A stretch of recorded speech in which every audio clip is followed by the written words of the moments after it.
Welcome to This Explainer. Today, we're diving into the massive wealth and the business empire of animation legend Matt Groening. You definitely know his characters, and you for sure know that iconic bright yellow skin. But today, we're pulling back the curtain on the actual business mechanics behind the art. How exactly did a struggling artist from Portland transform a rushed, simple sketch into one of the most lucrative intellectual properties on the entire planet? Let's dive in and find out. Let's just start right at the finish line with this absolutely staggering number. $600 million. That is Matt Groening's estimated net worth as of 2025. This figure places him among the wealthiest creators in entertainment history. And what makes this number so completely fascinating is that he didn't build it through flashy tech ventures, right?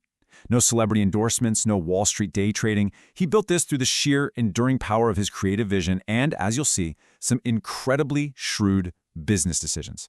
So you gotta wonder, how did a guy drawing four-fingered yellow characters build a financial empire that literally rivals major corporations? In modern entertainment, it's incredibly rare to see an individual creator maintain this level of control and reap this massive level of financial reward without eventually just selling off their whole catalog for a quick payday to some giant investment firm.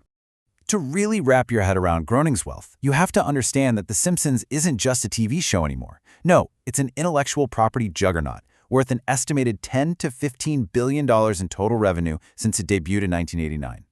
It's become a shared global language. It's a theme park staple, a merchandising giant.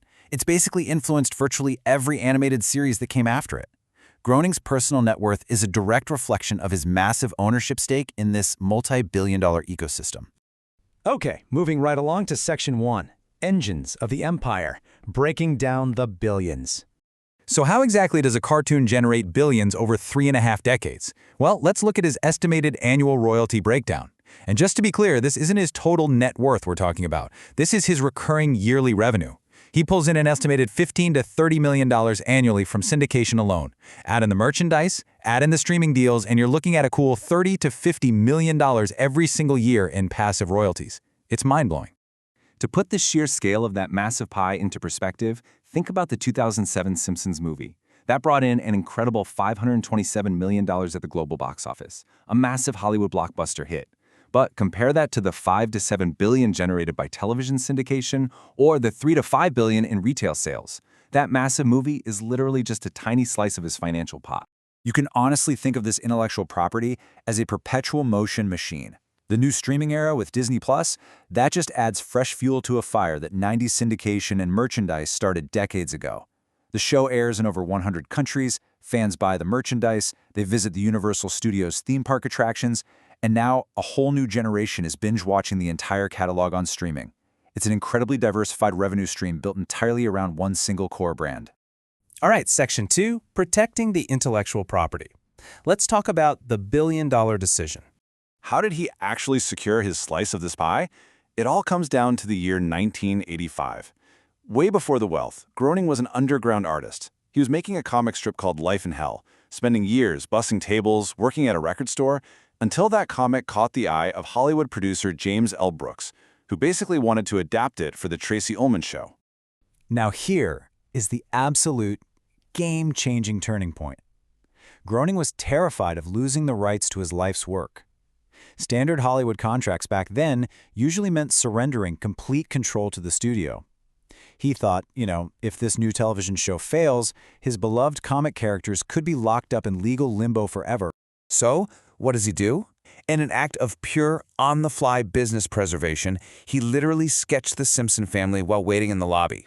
He did this just to ensure he kept full ownership of his original comic catalog. To save time, he just named these brand new characters after his own family members, his parents Homer and Marge, and his younger sisters Lisa and Maggie. That split-second decision, creating something entirely new to protect his existing IP, that is the exact moment his multi-million-dollar empire was born. Which brings us to Section 3, the timeline of wealth. From bussing tables to mogul. Let's track how his net worth absolutely exploded over the years because of that single lobby sketch. You can see the dramatic climb right here. We go from an estimated $50,000 net worth in 1985, jumping to a cool $1 to $2 million when the series debuted in '89.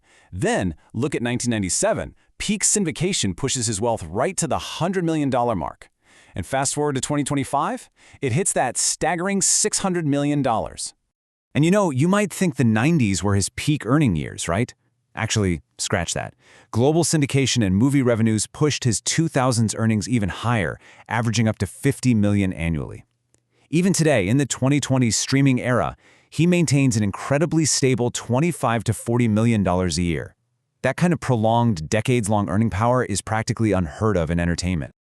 Moving into Section 4, expanding beyond Springfield, taking a look at his diversified portfolio. While The Simpsons makes up the vast majority of his wealth for sure, Groening absolutely knew how to diversify. He expanded his empire by teaming up with Netflix for the fantasy series Disenchantment. He built Futurama, a sci-fi cult hit so incredibly beloved that networks just keep bringing it back to life, now on Hulu. Plus, his original Life in Hell comic quietly ran for an astonishing 35 years. It's fascinating if we compare his wealth to another animation titan, say Family Guy's Seth MacFarlane. We see that Groening's laser focus on retaining a massive ownership stake in a single, long-running IP ultimately yielded double the net worth. MacFarlane is incredibly successful, no doubt, with an estimated $300 million, but his wealth was built through a much broader expansion into live-action films and a wide variety of different shows. Groening's strategy was just different. Secure a massive piece of one giant pie, and let the sheer longevity of that property do the heavy lifting. So what's the ultimate takeaway here? It's that Groening's immense wealth isn't just a byproduct of drawing funny characters. It's from his iron grip on the underlying rights.